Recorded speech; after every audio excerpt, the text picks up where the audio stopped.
Thank you for joining Wars of the Rosies as we conclude with part 8 of the Order of Melchisedek, A Message to the Neophyte by Enoch Penn.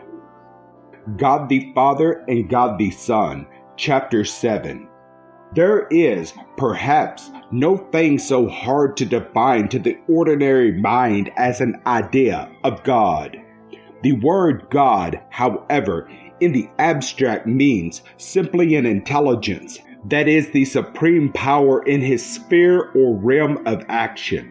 But the Bible gives us two very distinct and very different ideas of God. Jesus said to the woman at the well of Samaria, God is spirit. Spirit is formless life.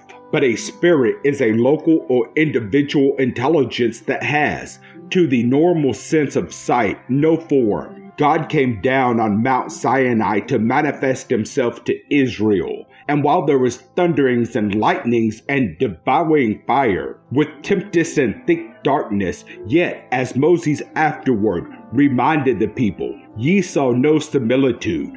That is, there was no form seen. And the words of the commandment, thou shalt not make unto thee any graven images or likeness of anything.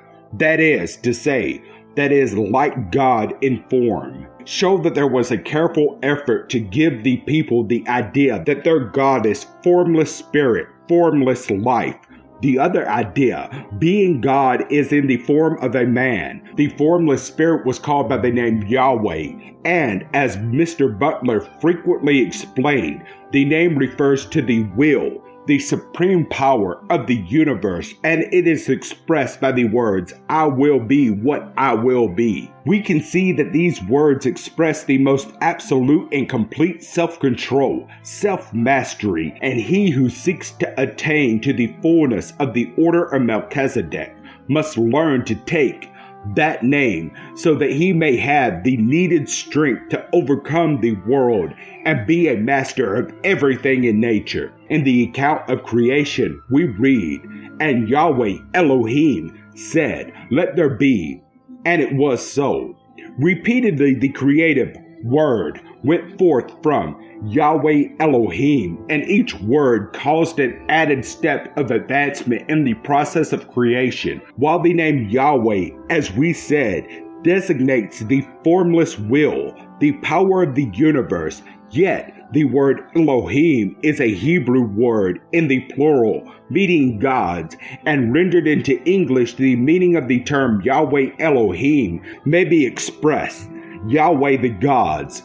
The question arises, who are these individuals or personalities who created the world and who are called Yahweh, the gods? The statement or expression which Jesus said was the most important commandment or law is, Hear, O Israel, Yahweh, our Elohim, is one Lord, and thou shalt love Yahweh, thy Lord, with all thine heart, and with all thy soul, and with all thy might. As Mr. Butler stated in The Goal of Life, we are not here presenting you with many gods, but with a God of many members, a God of hosts. And the words, let us make man in our image, after our likeness, and let them have dominion over all the earth, appears equivalent to saying, let us make men who become gods to rule in their sphere, even as we are gods ruling in our sphere. There is much said in the Bible about God's name, and occasionally the idea is expressed of taking God's name or of being called by my name. And we are solemnly admonished and even threatened, thou shalt not take the name of Yahweh thy God in vain. To take a name in vain is to be called by that name. We read the words of the Spirit about those who are called by my name. That is, in due time, those who become God's people, those whom Jesus had in mind when he said to his disciples, be believing into God, believe also into me. He said again, he that believeth into me, believeth not only into me, but into him that sent me. This is the same as saying that one who becomes admitted into the Christ body is accepted also among the Elohim as one of themselves and has taken their name and is entitled to be called Yahweh Elohah. In some places in the Bible, the term is changed to Elohim Yahweh, and we suggest that a legitimate rendering of this form may well be the gods who will be what they will be. We perceive that if a man can believe into the body of the Elohim, then they were once men who have attained to such mastery that they are able to be that which they will be, and are for that reason entitled to be called by that name.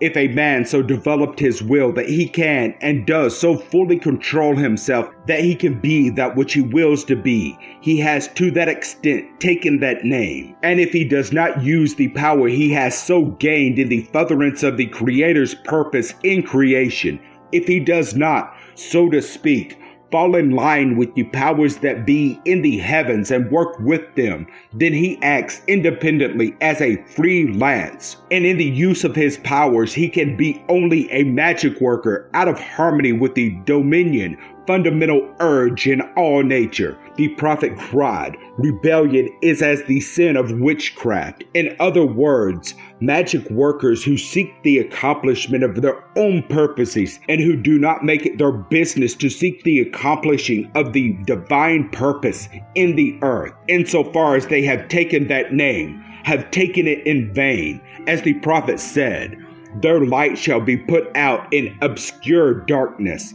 They shall go down into darkness because of their rebellion against the supreme power that brought them into existence. After the man had sinned, Yahweh Elohim, the Creator, said, "The man has become as one of us to know good and evil."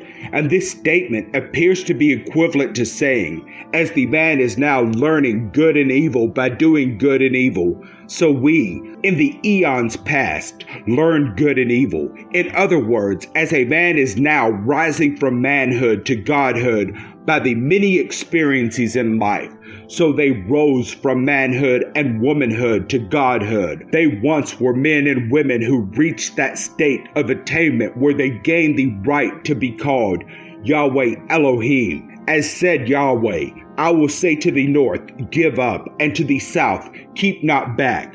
Bring my sons from far and my daughters from the ends of the earth, even every one that is called by my name." Isaiah 43.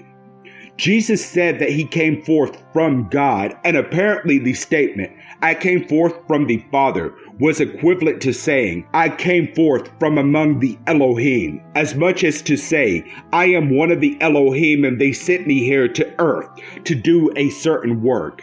And his words, "I came to save that which was lost," appears to refer to the fact that the knowledge of the way from manhood to godhood had been lost. That this way had been known and that the knowledge had been utilized is evidenced by the fact that on the mountain of transfiguration, there appeared with Jesus, Moses and Elijah, and the fact that these men appeared with him as fellows, and that Jesus afterwards said, "No man cometh to the Father but by me," was equivalent to saying that the knowledge of the way to God, or from manhood to godhood, had been lost, but that he had come to restore that knowledge and thus to open up to man the way to God, so that those who seek that way by the method that Jesus and the prophets of Israel taught could find it.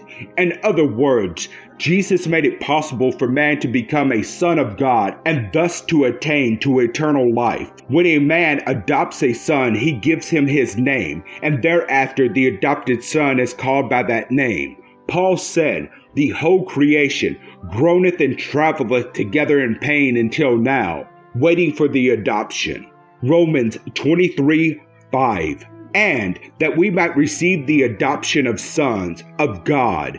Eli 4:5.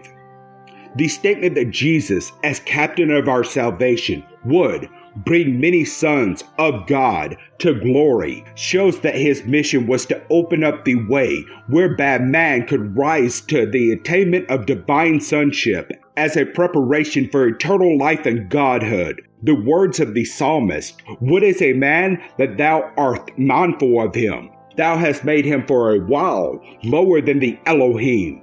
Psalms 8:5. that is lower than the gods, shows clearly that man's destiny is godhood. Those who follow Jesus in the regeneration, in the way that he has opened up for them until they become sons of God, will one day be gathered together into one body, as said the Spirit. Gather my saints together unto me, those who have made a covenant with me by sacrifice, by the sacrifice of their carnal nature. And they, as sons of God, or men and women who have attained to God-likeness, who has a body, have attained to a likeness of that body which created them, and are a son of that body, shall be called the Son of God. This is the Christ body, to which Jesus referred to when he said, "He that liveth and believeth into me shall never die." It is said that body of whom it was said, "A body hast thou prepared me." It is that body of which Jesus is the high priest in accordance with the words, "Thou art a priest forever after the order of Melchisedek." We read in Psalms that God the Father said, or as it is in the language of futurity, will say, to this body of the sons of God, "Thy throne, O God, is forever and ever." Thus, the kingdom and the dominion under the whole heaven shall be given to the saints of the Most High. This brings us to the time when man becomes not only a son of God, not only to the time when man, the Christ body, becomes the Son of God, but to the time when man becomes God the Son, and his kingdom and dominion shall be forever. We see man becoming first a son of God, and then the Son of God, and then becoming God the Son. And shall not the Son proceed from the Father forever? And it is in harmony with the idea of eternal progression to look down the dim vista of the future ages to where God the Son shall say, as did the Father, "Let us make man in our image, after our likeness," and thus God the Son shall begin a new creation. And so we see throughout the eons, man rising higher and higher through all eternity. Thank you for watching, and please don't forget to share, like, subscribe, and comment. And if you can, please consider donating to Wars of the Rosies. Links to PayPal and Patreon are in the description. Thank you so very much.